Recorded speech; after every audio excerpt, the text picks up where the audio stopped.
Ready, team? Ready. Action activate.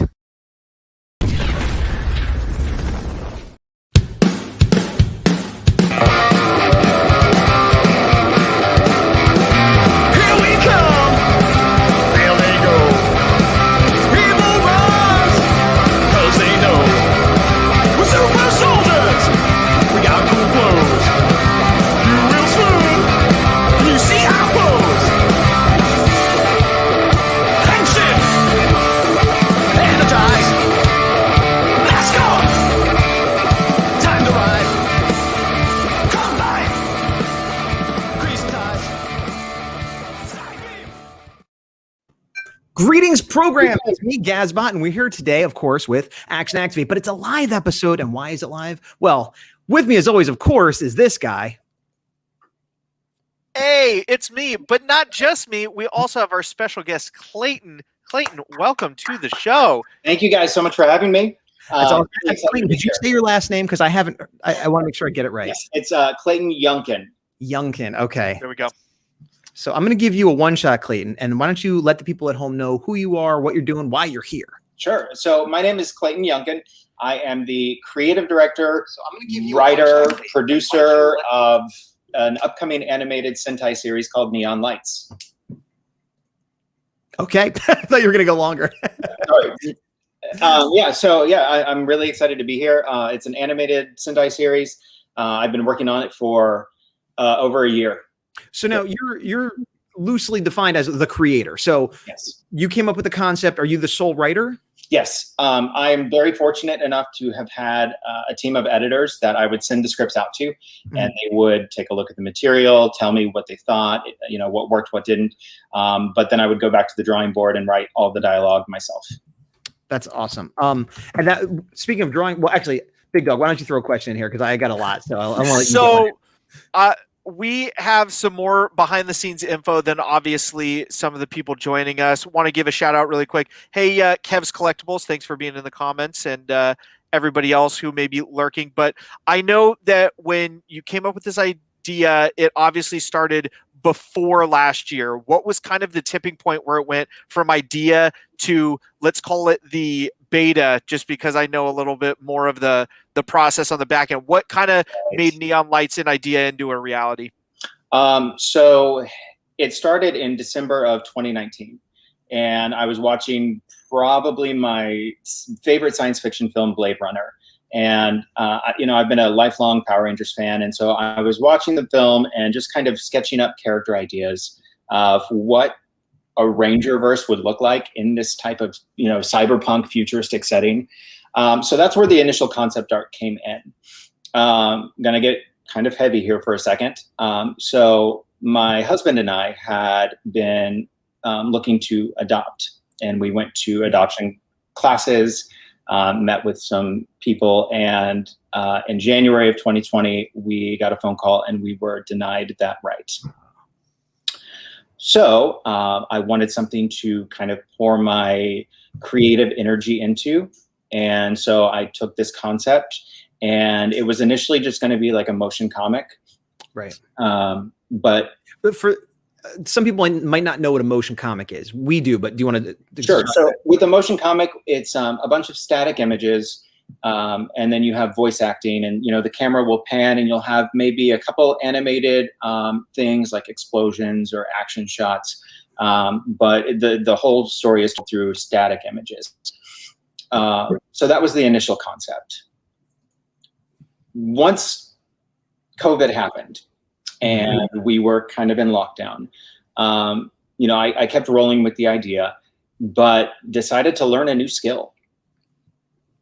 And that skill was the animation part of it, I'm guessing? Part. So now, and sorry to interrupt, but you sent us a behind the scenes thing. Actually, I'll throw that up while we're talking right now real quick. I see it. Yeah, as he's throwing that up, I just want to say, you had mentioned that it was a new skill that you learned. The way we're not going to have the audio for this just so we can all talk, but yeah, the way you break this down is just so good. Like, this is the kind of video I would look up on YouTube if I wanted to learn how to do this. That's how confident and seamless you make this process look. From somebody who knows zero about animation, everything you said, I was like, wow, okay. Geez, that, yep. Oh, wow. Like I was blown away by this. So awesome job with the BTS for this. Yeah. Thank yeah, you. I don't know if you plan on sharing this on the channel or anywhere, but I agree that it would be a fun thing for people other than us to get to watch. And I do know something about animation. In a previous life, I was an animator. And I used to do a lot of puppetry animation in Flash when that was still a thing, and then later in After Effects. And this style reminds me a lot of that because of the way you kind of break it apart and stuff. But what we didn't have is what you're demonstrating here, where it has the motion tracking for lip sync and things like that. That's so cool. Yeah. When I first started, I was working for a cartoon called Pinky Dinky Doo. And like there were days where my day was lip syncing. I would just listen to lines and plug in, okay, number 7 mouth, number 5 mouth for a couple days. So the idea that you could just do that, I'm like, oh, that's so much easier. So the initial test was actually, I tried frame by frame animation.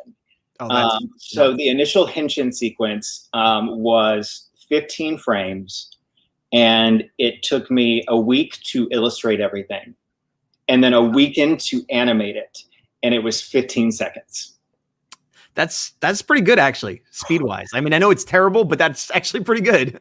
Yeah. So I was like, there's got to be an easier way to do this. And I had planned on getting the Adobe Suite. I'm a teacher. I get it, thankfully, fortunately for, a nice price because they offer that to educators. And I was kind of playing around with it. And I found this program called Character Animator. So the initial test took me all day to try and get something to move. But once I learned the basics, I decided to start everything over from scratch because all the characters had to be drawn completely different. Right. So yeah, because you needed to simplify them. That's something I learned because my original background. I'll keep talking about myself. That's what I'm good at. My original background was I did and do a lot of comic book style illustration, which was very detailed. And when I got into animation, I learned the same thing, that like you can't draw a character that looks like the way Jim Lee draws Wolverine and animate it. You have to simplify or you're going to lose your mind. So yeah, you learned that lesson quick. And I saw you showed, I don't know if it's in here or not, but you did show us the original designs to like the more polished animation. Yeah, I think it's on this video. Okay. So it maybe is, yes. Yeah. I was actually going to touch on that in a little bit.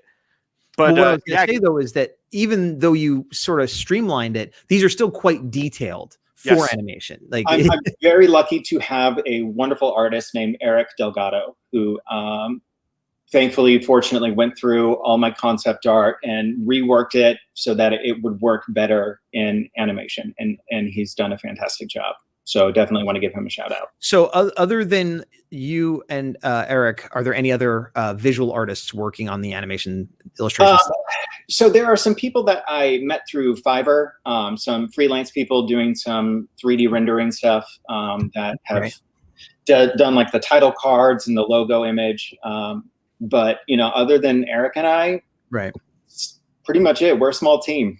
That's correct. Oh, and so these are your original. So these are your drawings 100%. Correct. These were the original concept art inspired by like Bruce Timm, Phil Barassa, Sam Liu. One quick question. Was the Blue Ranger inspired by Cyborg?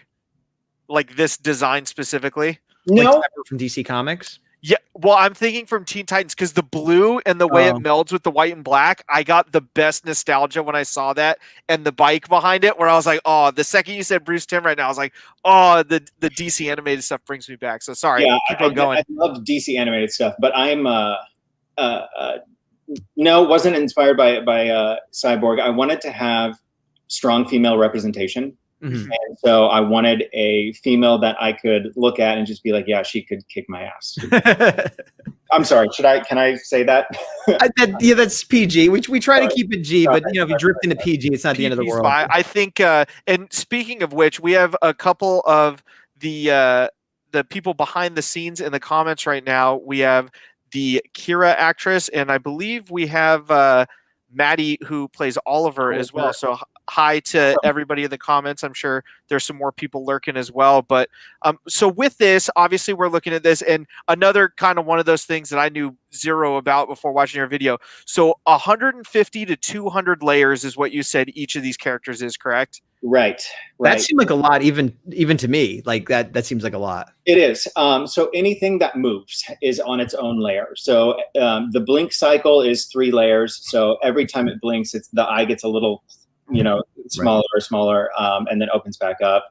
All of the hair has physics features attached to it, so I can add like wind effects, and then the hair will blow, the drawstrings or anything that's not like attached. I found that interesting too. How it looks like traditional 2D, but there is a mix of that 3D because like when you moved the character around on the screen, like little things bounced, and I'm like, oh, so it's like a 3D object, even though it isn't a 3D object. Like that's really cool. And and to be clear, this is all stuff you taught yourself like very recently. Right. So the transition from motion comic to full animation started summer of 2020 in June.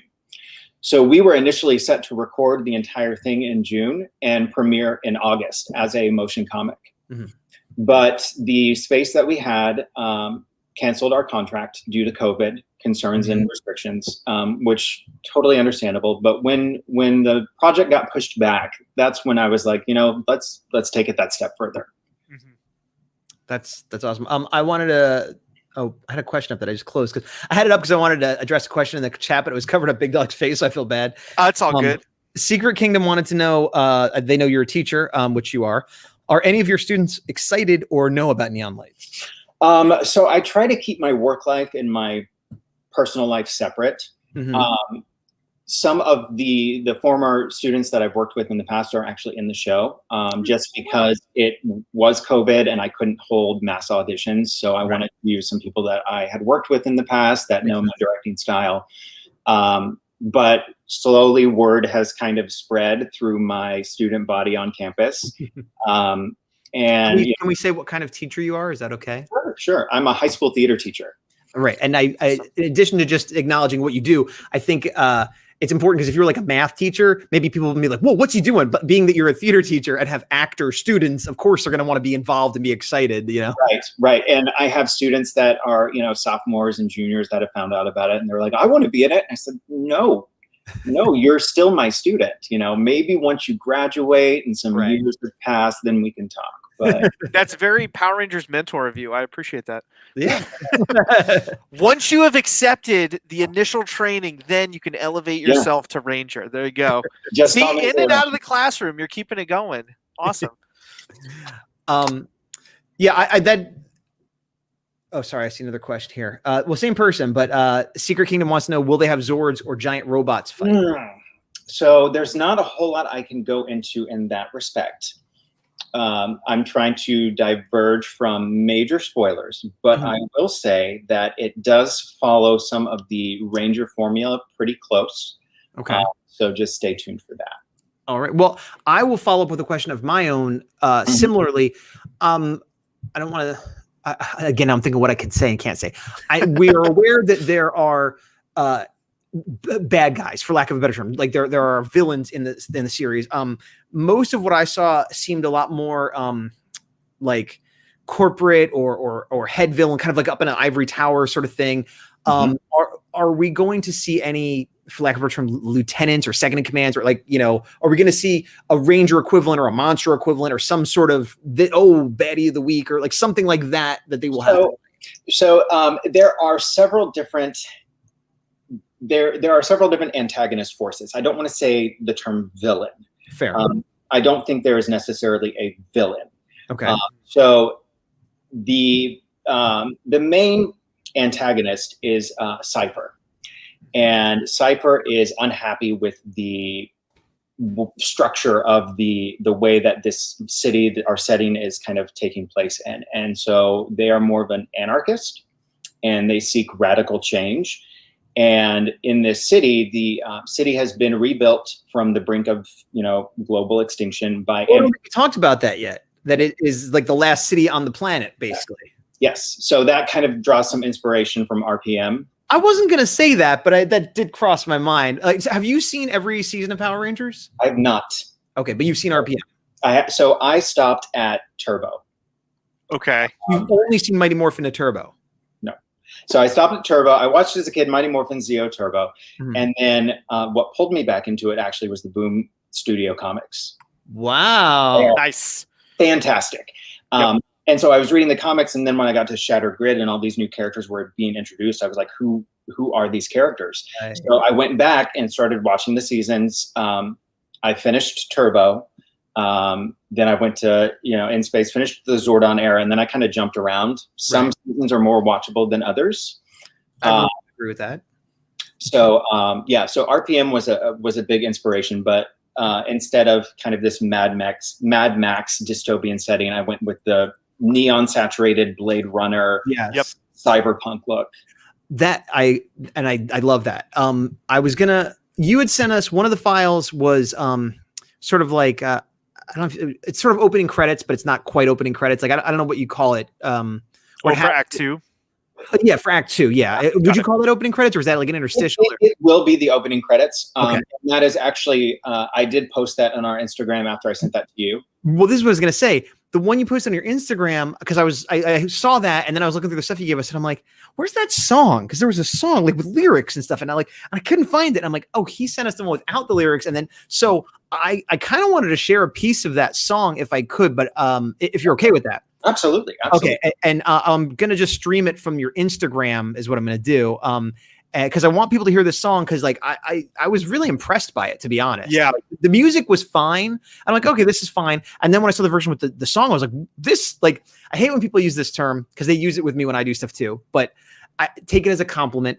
This seems real. This seems like a real song. This seems like a real intro. Like, which is always such a weird thing to say, but that's the exact thought that went in my head, was like, oh, this seems like it would be on a quote unquote real anime. This seems like a real show, and like it, and nothing was changed except that lyrics were added, but it made such a difference. You know what I mean? But Big Dog, why don't you check chat while I get this queued up, because I gotta share. There's a lot of hype in chat, especially around this song, and kind of keeping things along those lines. Obviously, just from what we've, had discussions with you briefly, and I stressed briefly before this, and seeing some of what you shared with us kind of behind the scenes, music seems to be a very big driving force to show the emotion that you're trying to convey. What kind of brought you to get the kind of tones and just kind of musical choices and directions for this? Because even just like what we're about to see, it really showed me kind of the theme that you're going for, where things are very bleak, but there is, a neon light in the distance that'll kind of bring people together. Just kind of walk me through, just your thoughts and kind of a brain dump, if you will, on that whole process. So I'm working with a fantastic composer. Her name's Ashley Jana. And she and I have been working together for about 6 months now, and I'll send her ideas or kind of themes. And so every act, there's 5 acts, will have a different opening song. And then we have our main theme, which is Light Up the Darkness, which is also on our Instagram, that she wrote. So she's been really working well with me. She'll take my ideas, run with them, and then, she'll send me the lyrics, and I'll be like, oh, change this because it would fit the theme better. I'm gonna pause for a second so we could bring up the lyrics so people can hear, because it really kicks in here.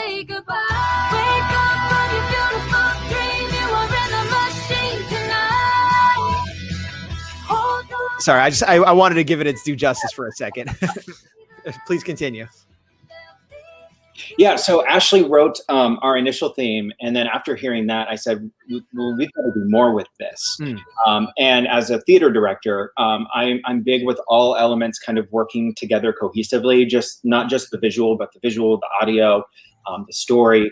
And so we are treating this like an anime, where anime every season has a different opening theme. Yeah. That's what I was thinking when you said that initially. Yeah, keep going. Sorry.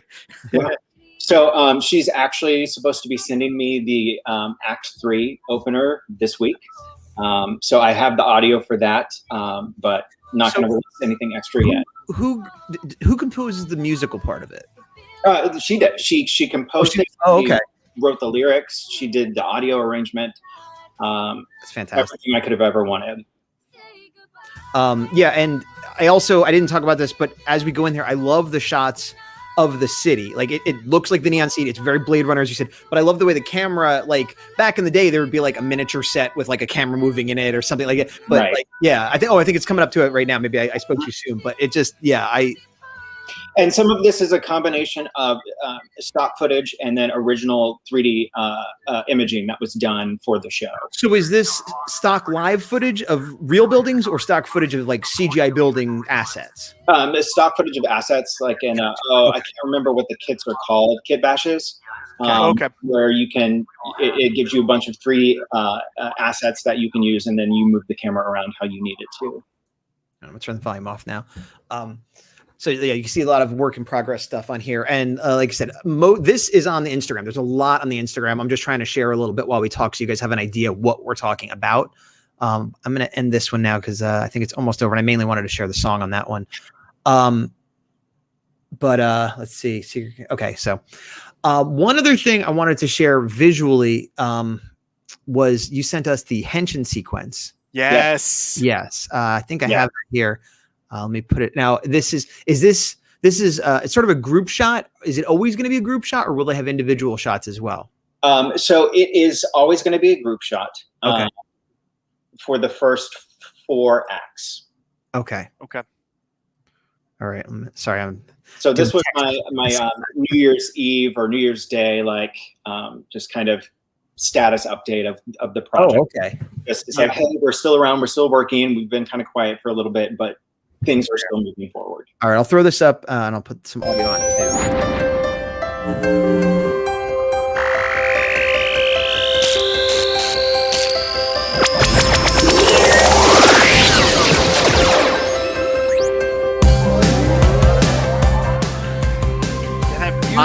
It gets me, man.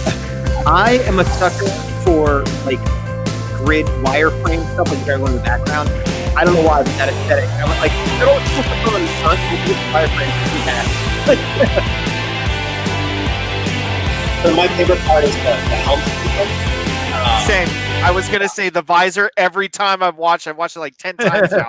Oh, love the visor part. Yeah, I turned the volume off so we could talk over it too. But yeah, no, this is very cool. And I love that it's like ones and zeros and stuff because obviously this is a tech-based thing, and it's which brings. Let me check chat real quick so we have more questions. But you got people cheering you on. One thing while Gaz is going through chat, so obviously when it comes to Sentai teams or Ranger teams or anything really Toku, a lot of kind of what people remember just initially, especially with the Ranger teams, is the color setup. What kind of drove you to get this combination of colors for Rangers, which is obviously so unique to this, versus kind of some of the more quote unquote traditional lineups of you have black hero, blue hero, red, etc. So all of the color schemes are based on, like your traditional like neon colors. So it's more of like a cyan or a magenta or like a lime green than it is like your traditional Sentai primaries. Right. So the first character that was ever designed was Cal, and Cal is our neon pink because I want a male pink hero. It's something that hasn't really been seen before. Which is funny. When I was a kid, I loved. I think I'm a little older than you, and I grew up in like the 80s. And so I was a kid in the 80s. So they had all those neons, and I loved what they called fluorescent at the time, which was just neon. And I was really into, for some reason, black and pink together. It was like if there was black pink shorts, I was getting them. So I would have been all about a neon pink superhero at that time. Yeah. So he was the first. And then I went with blue because although we have seen a female Blue Ranger, it's not as traditional. True. Let's see. After that I think it was Kira, who is our neon purple. Mm-hmm. Purple is my favorite color. It's one that is criminally underused in Rangers or Sentai. Agreed. Yeah. After that was green, and I saved red for last. Because it's the worst. I couldn't quite figure out what I wanted that leader character to be at the time. Mm-hmm. So I didn't know what they would look like. And a lot of it boils down to representation and plot points. Gotcha. When I was doing the character designs, I specifically wanted to go against type. Mm-hmm. So I wanted to make sure that our representation was vast. And I talked to some original Ranger actors about this. Drop some names. I talked to Karen Ashley briefly about this. She was the big one. She offered the most advice about staying away from tokenism when dealing with representation. And then also talking to the actors themselves, saying, here's the character design. How do you want this character to be presented? That's smart. Especially because what was happening summer 2020, with racial tensions and with everything, the temperature of our country, like at an all-time high. Like I wanted to make sure things were represented accurately. Right. Yeah. With obviously kind of the choice you made, I really appreciate just from the creative perspective that some of the choice was yours, but obviously you took influence from the people that would really bring these characters to life. And that's so refreshing to hear from somebody who's, bringing this project to light. And I'd say light a lot, I've been realizing, and I don't mean to. Yeah, but obviously it's appropriate. I just don't want to seem like I'm trying to force it into every. Well, I mean, the title is also kind of a play on words, just because you have like the neon lights of like the city.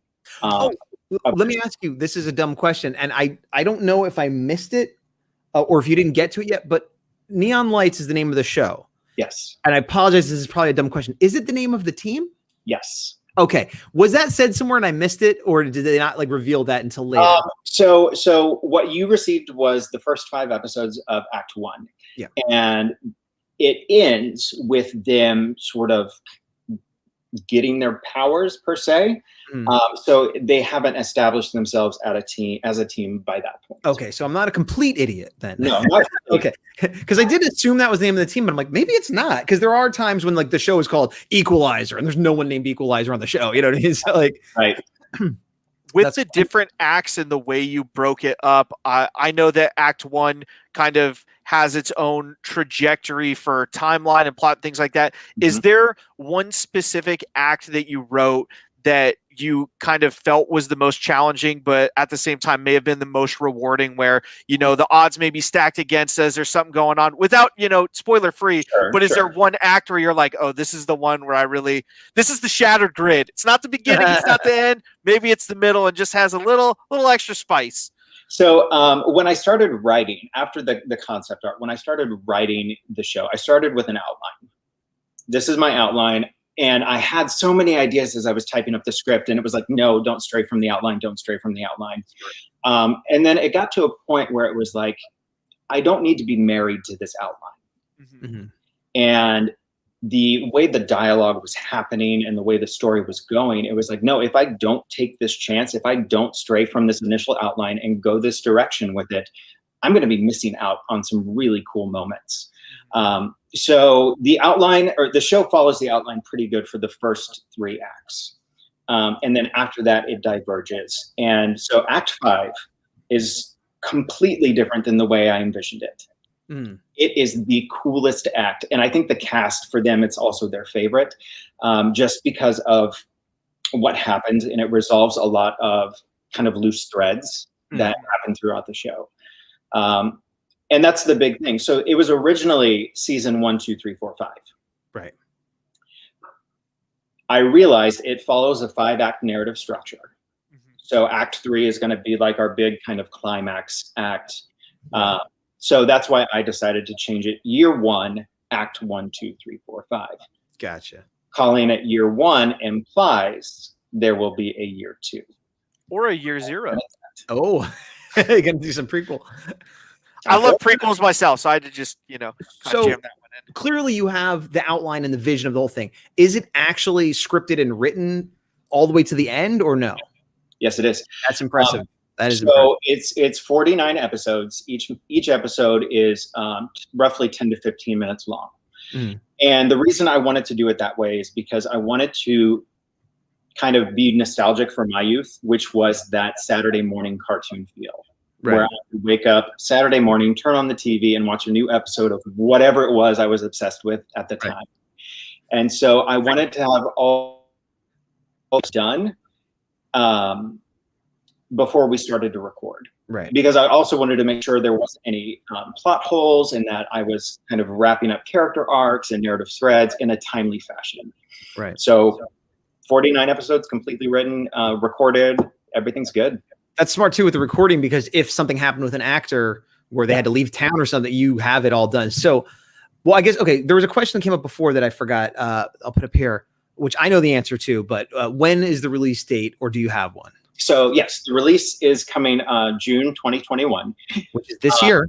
June, yep, this year. More And months. so the reason we were initially supposed to go out in April, but I wanted to make sure I had enough episodes completed, animated, scored, everything before I released, so that I could stick with that schedule. There are a lot of great fan projects out there that I follow, but there's 6-7 months in between episodes, and so I wanted to the same thing. and it's not that that's a bad thing, because time takes time, right? These things don't happen overnight. It's a lot of hard work and money and from everybody. But I really wanted to stick close to that weekly release. So June 2021. How confident, and I don't mean to sound negative, but how confident are you? Because you don't have all 49 episodes animated. How confident are you that well, there you go. How confident are you that you're going to actually be able to put out a new animated episode once a week? I'm incredibly confident. Oh, wow. Okay. Our sound engineer, who did all of the audio recording for the cast, is also our audio mixer. And he has been churning out one episode, the audio tracks for one episode about every week. So I've got the audio done, and really it's just a matter of plugging in those character models into the animation program, syncing them up with the voice actors, and then just really directing the scene, blocking out the scene. Right.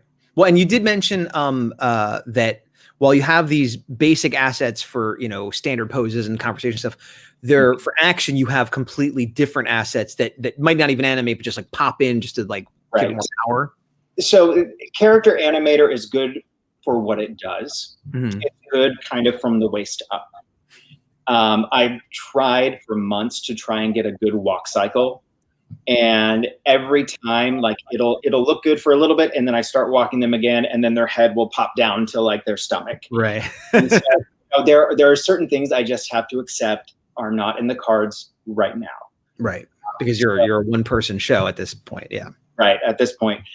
So we do have a lot of like action dynamic poses that are static images. So that will play into the action scenes. But I might activate the action some more, is what you're saying.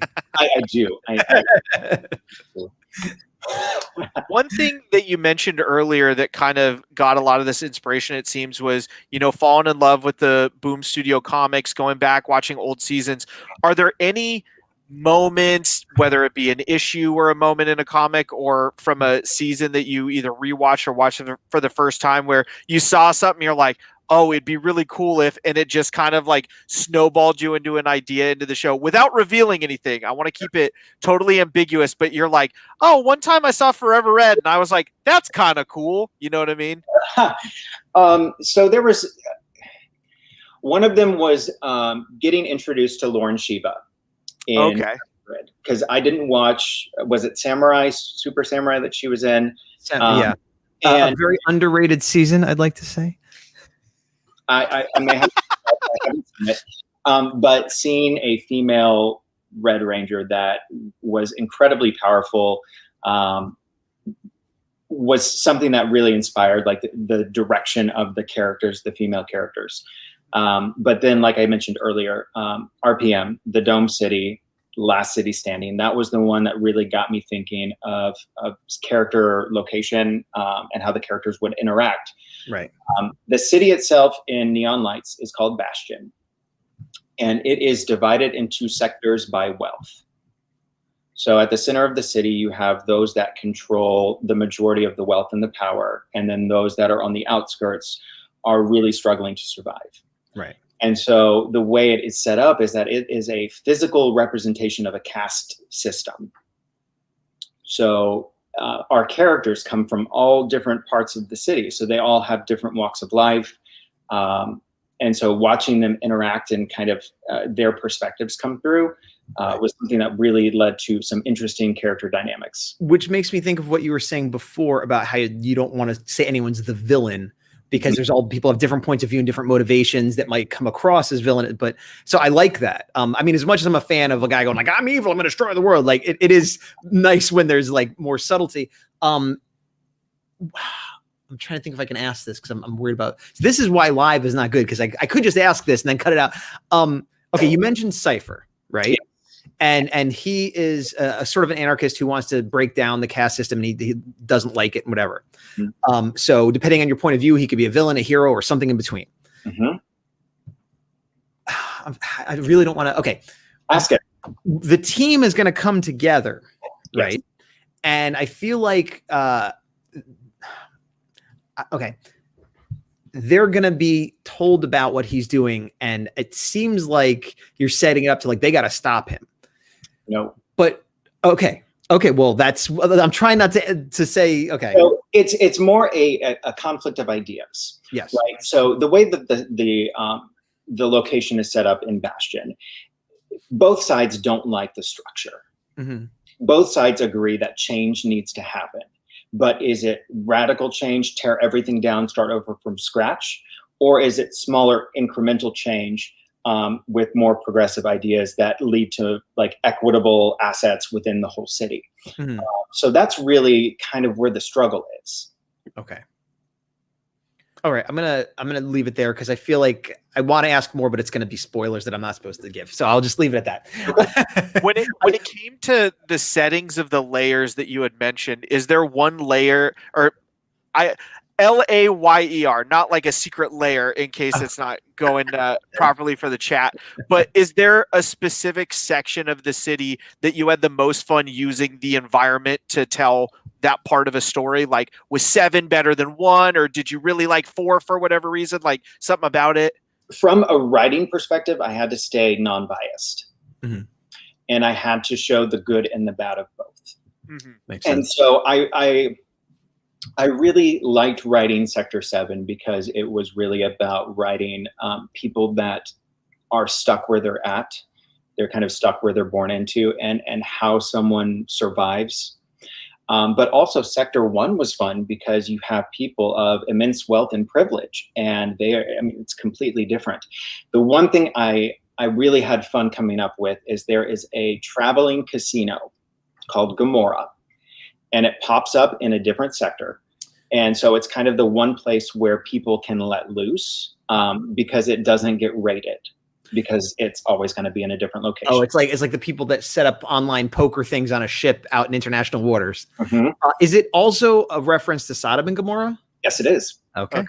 There may be all literary and stuff. Hey, there's a lot of I don't want to say biblical undertones right within the show, but there are references to historical events. There are references to no, I'm not going to say that. I'm not going to give it away. Okay. There Other things.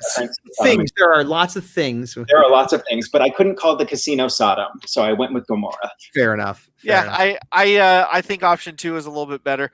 I think I asked the last question, so Gazbot's on you while I think of mine. Actually, I had a question about Can I talk about the way they get their powers? Is that okay? Yes, absolutely.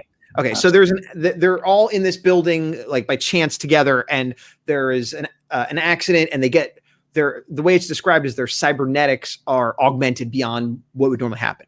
Yes. So my question about that is, they all have cybernetics? Does everybody in this city have cybernetics? Or right. So in Act 1, each episode follows a different character. So you're seeing the same events play from their perspective. Right. But it starts with their backstory and gives them time to kind of grow and develop. And so you see kind of the moment each character received a cybernetic enhancement. Right. Sorry. Does everybody, like not the main characters, but does everybody have cybernetics? No. So it's definitely one of those things where those that have been more fortunate aren't putting themselves in positions of jeopardy where they would need like an amputation. Okay, and there's nobody getting it just for vanity or just because they want a strong arm or something. Okay, gotcha. One question along the cybernetic line, and the only thing I can really think of for comparison is Star Wars, is in terms of kind of the class divide, if you will, for people who need or want cybernetics or things like that. Is it something where there's kind of tiers of like, oh, that's a nice car, that's a not nice car with the cybernetics, or is it all fairly even keel of it fulfills a function, and if you need it, you just get it? Right. That's exactly what it is. It fulfills a function because each person has a role to play within their sector.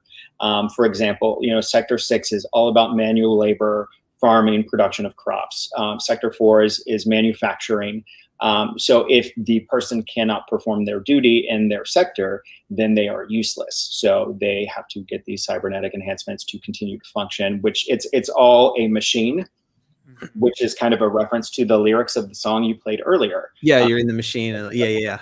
So once again, it's a kind of a double entendre meanings of the machine being the system and then the actual machines. Right. That's cool. Diverging wildly from that minute question to a much broader question, you hinted or suggested that there might be I forget if you called it a season 2 or chapter 2, but like after these are all done, there'll be a finale of some sort at the end of it. Let me ask you like this. I'll use a Star Wars reference too. Okay. George Lucas has said when he did the first Star Wars movie, it had an ending so that if he never made another one, it was fine. But he had ideas for what happened next.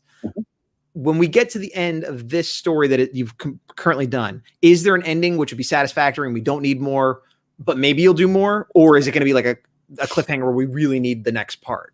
I believe it will satisfy everything. And that's why when I was diverging from the outline, it was because it was like, I've got these story points. I've got to wrap them up. Right. I've got to finish these character arcs in the event that it doesn't happen. Right. That it will be a complete story. Awesome. It leaves it open, right. Definitely open for continuation. But it's not, like everybody dies in the end. Right. If something happens, you make no more, no one's going to lose their mind wondering what happened. Well, let me ask you this. Sorry, Big Dog. I know I've asked like 3 questions. No, you're good. Keep going. You finish it.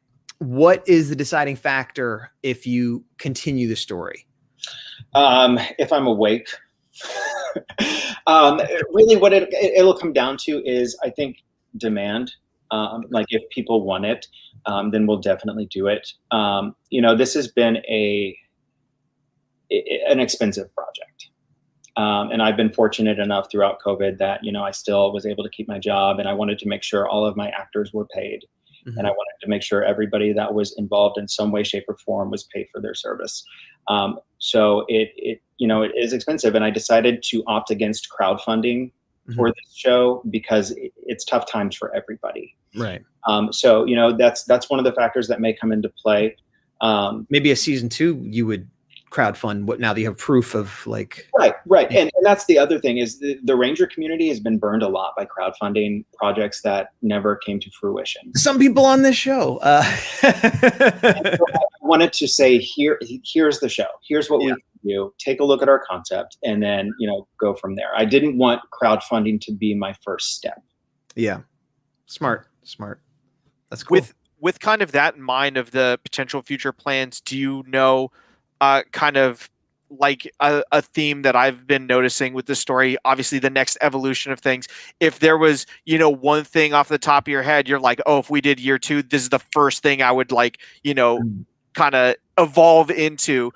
What would you say without spoiling anything? On my phone, I'm not going to go into it because the outline itself would be massive spoilers for the way Okay.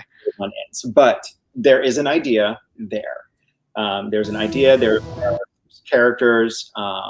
Because one of the things, if we did year 2, I wanted to do was expand the cast. But yeah, the idea is there. It'll just kind of boil down to, should we do it? Awesome. Okay. But I think that's great that you keep the door open. But like, yeah, I got the answer I wanted, to be honest. Like if you're like, well, no, it's a cliffhanger, I'd be like, cool. I would still try to stay positive. But like, I've watched many shows, read many comics where it gets to the end and then it's like, oh, and then no more. And that's no matter how good it is, right. When you get to the no ending, it's like, I wouldn't recommend this to anybody because that feeling is terrible. and it's one of those things where you're never going to please everybody. Sure. You have TV shows that are super successful, and then just the last season they Game of Thrones, crashing. Yeah. So I was happy. I'm satisfied with the way that the year ends. Sure. And so if we leave it at that, we leave it at that. Cool. Who did the art of the actors here? So there is somebody on Facebook, Christoph. I think his name is Michaud, but his Instagram is Hologram Portraits. And he popped up in my recommended friends on Facebook, and I don't know him, but I saw his art and I thought it was really cool. And then I thought, this has got a very retro neon feel to it. And so I asked him to do the character portraits. I really like him. It's got Yeah. like very stylized, obviously, but he's like capturing likenesses at the same time.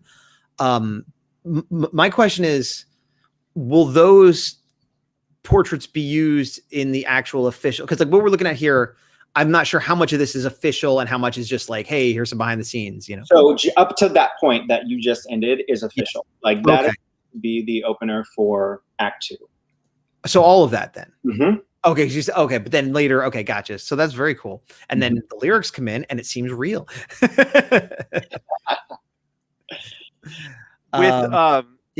With kind of everything we talked about, we've touched upon a lot of topics with Neon Lights. What would you say through this whole process was the most kind of fulfilling hurdle that you got over? Obviously, the whole project as a whole is a giant thing to tackle, and you have done nothing but succeed from everything I can see. But obviously we know as you go behind the scenes, and it's been a long year, that there were many things across. What was one that you were just like, I made it through that, I can make it through the rest of this kind of moment for you?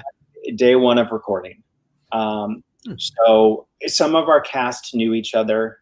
Some of them didn't. I unfortunately had to replace an actor when we pushed, actually 2 actors, when we pushed back our recording over the summer.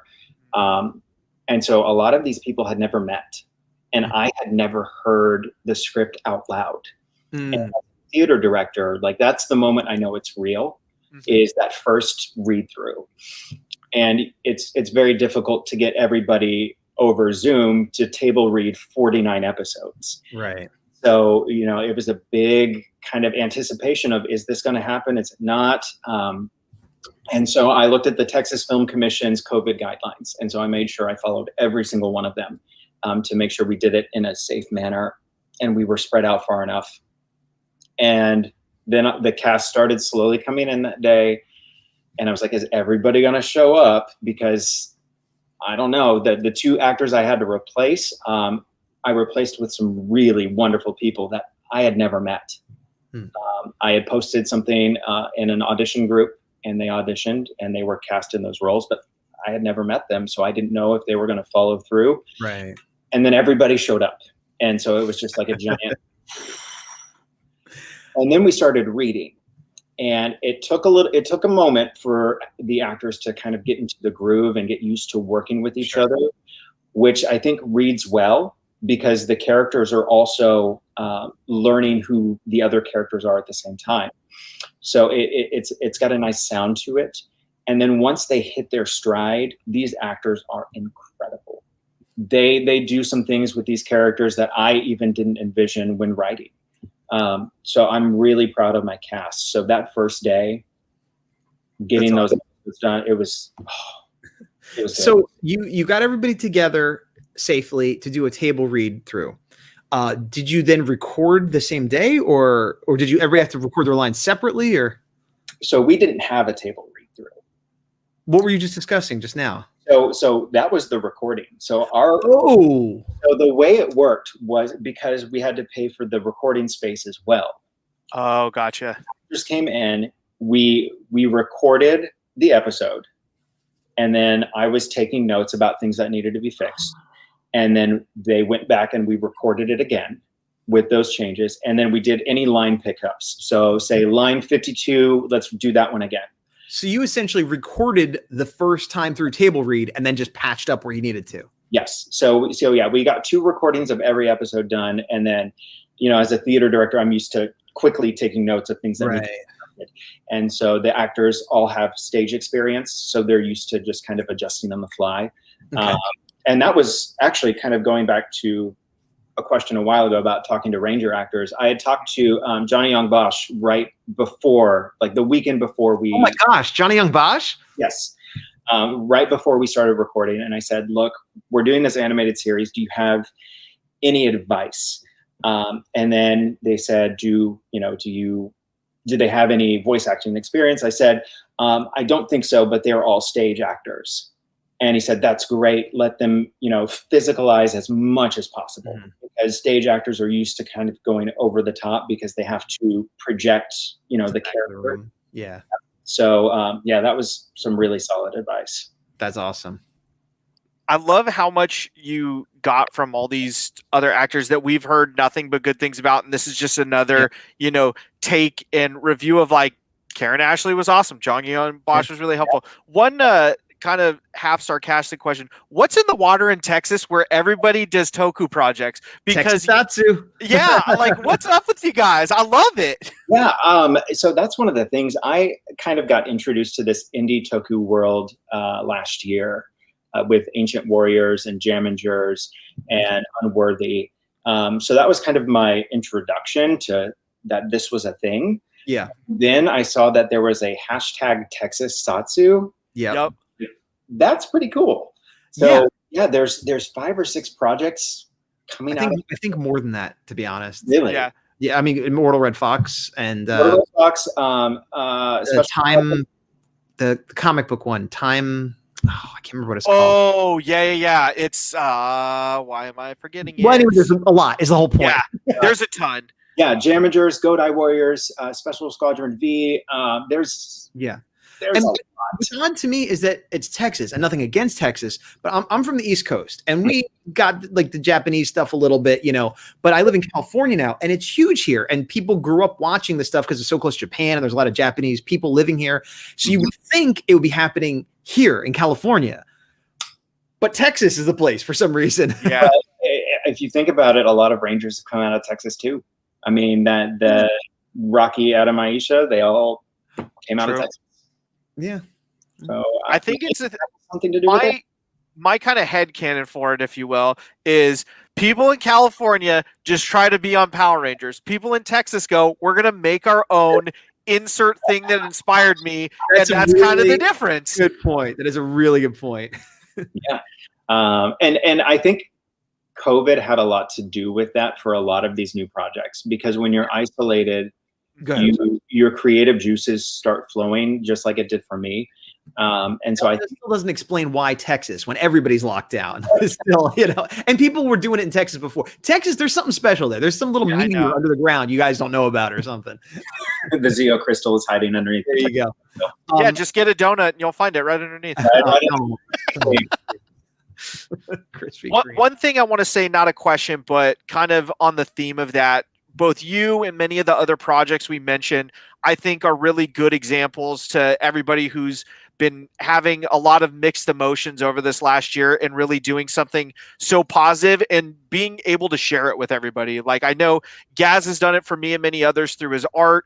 I know for us, we like to make people laugh about once a week talking about Power Rangers, and with you bringing a year-long project to fruition from the ground up, I just want to say thank you as a fan to put this out and really share all that positivity in light of so many negative things we could instead talk about. You said light again.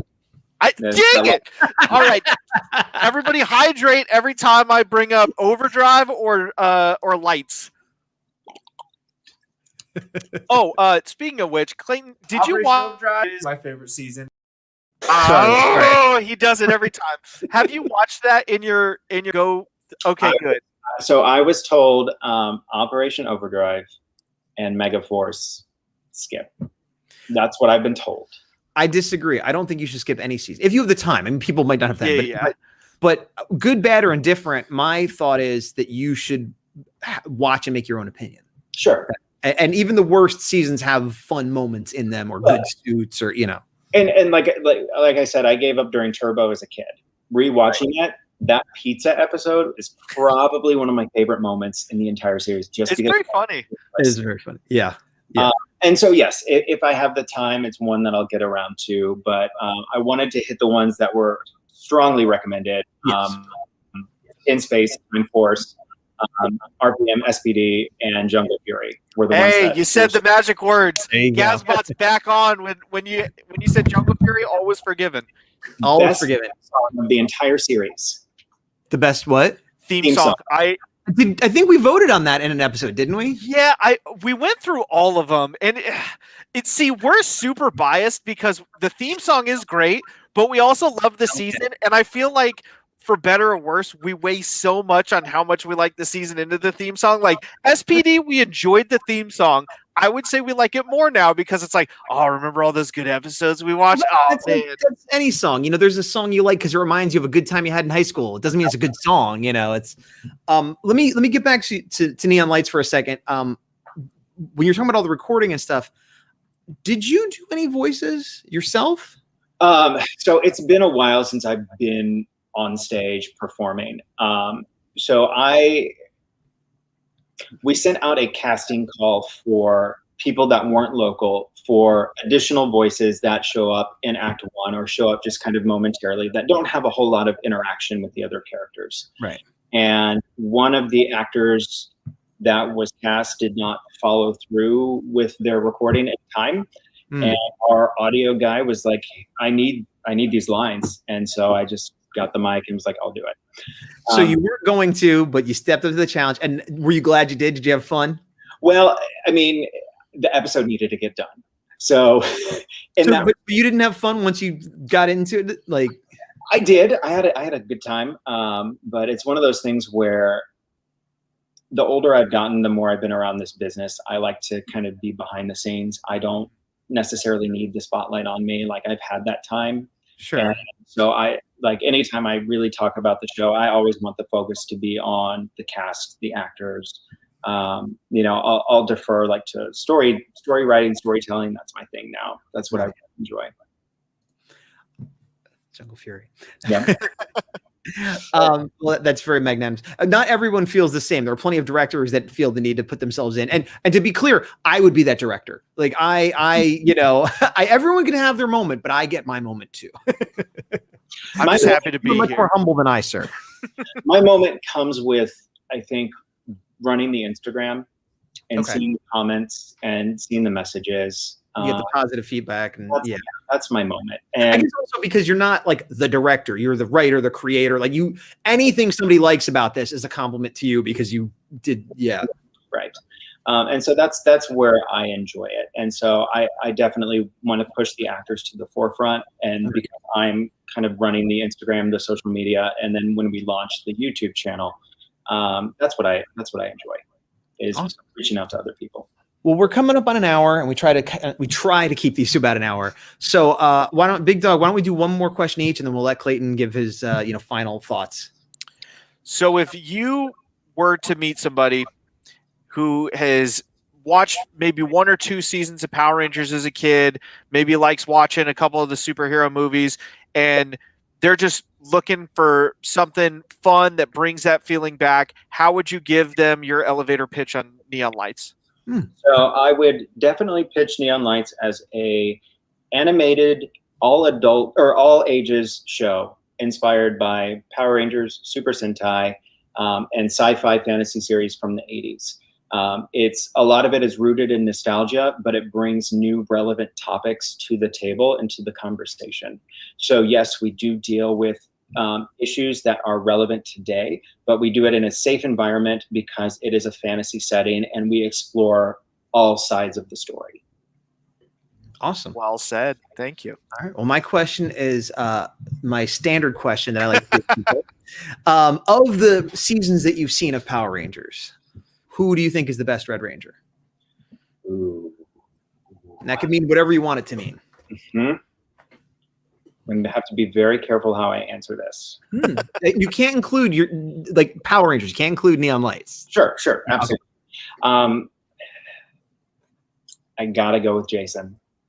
Which? I have to. Oh, the original Mighty Morphin Jason. The original Mighty Morphin Jason. That's That's the one that got me as a kid. Right. I started losing interest when he left, and then this kind of waned a little bit more. But also Austin St. John, getting to meet him and talk with him, he's been a fantastic person as well. So yeah, I gotta go with Jason. And we've asked. I'm sorry. I would say my favorite leader would be Jin. Hey, there we go. Bringing it back. All right. No, Yeah, a few people have thrown her out as a good leader, but unfortunately, she's not a red, even though she was the de facto leader of the team. Agreed. But yeah, Austin St. John is absolutely a legend, and he has been one of the most popular answers, I think. Like he's probably the one that's got the most. Really? I know Big Dog is a huge fan. We interviewed him. He's a nice guy. Legendary Ranger. Everybody loves him. Unfortunately, you're wrong. Casey from Jungle Fury is actually the best Red Ranger of all time. So, sorry, I appreciate your opinion. I'm sorry it was wrong. It's a wrong opinion. Yeah, if it makes you feel better, almost everyone has had the wrong opinion about this. So, Well, the thing I love about Jungle Fury is that he is the underdog and he is not like super strong from the outset and the get-go. And that was one of the inspirations for Neon Lights, was that they have to learn how to be a hero and how to become something better than themselves. And that's where I really like his character arc. But as far as like a de facto, like go-to take charge leader, it's got to be Jason. Well, and again, you're wrong, but that's fine. I do love anybody new is here. This is a running joke for our interviews with Gazbot. I'm not just trying to be a jerk to him. We have a lot of new faces in here. Want everybody to be like, "Wow, for 59 minutes you had me, and you lost me in 30 seconds." Just so you know, it's all laughs and Josh in here. Yeah. I've said before, I don't know what I'm going to do because I've interviewed a lot of Ranger actors. If I ever interview him, my head's going to explode. The world's going to end. It's going to be some kind of paradox because I don't know how I'll answer. You're going to be like, you can't say Casey's the best Ranger, but who is, and it's you. Everything I say is a lie, but if I say I'm lying, then all right. Well, so enough of that stupidity. Clayton, we're going to wrap it up. First of all, thank you so much for, Big Dog said, the work you're doing and the fact you're putting out this cool show, especially at this time. And thank you for being on our show and being so open and friendly with all this, and for reaching out to us. Like I was kind of aware of what was going on, but it was really cool that you wanted to come on here and reach out to us. That I felt humbled by that, and I appreciate that. Yes, thank you very much. All that being said, what are your closing thoughts? Do you want to throw anything out there to give people to think about? Where do you want people to follow you? All that kind of good stuff. Yes. So thank you guys again for having me as well. It's been a blast. So you can follow us on Instagram at Neon Lights Cast. That is currently where we are based. Once the show launches in June of 2021, we will be posting our YouTube and then the rest of our socials that we will create after that point. So be sure to follow us for updates. We'll be dropping, behind the scenes clips, song clips, things just to kind of get you up to speed or to follow along and drop little hints here and there. There's one hint on the Instagram that people haven't caught on to yet. So if you see it, that's a treasure hunt. Go find the egg. Go find it. Awesome. All right. Well, then I think we're going to close it out. Let me get my tab open here. So I have been, you've been Clayton. I have been Gazbot. Still the Big Dog Defender. And to the power. See you guys later. And now this is the part where I awkwardly look for the end credit button because it's nowhere near any of the other buttons.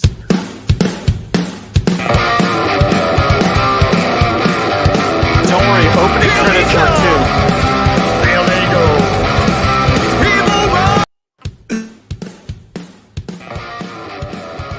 Hey, it's end credits.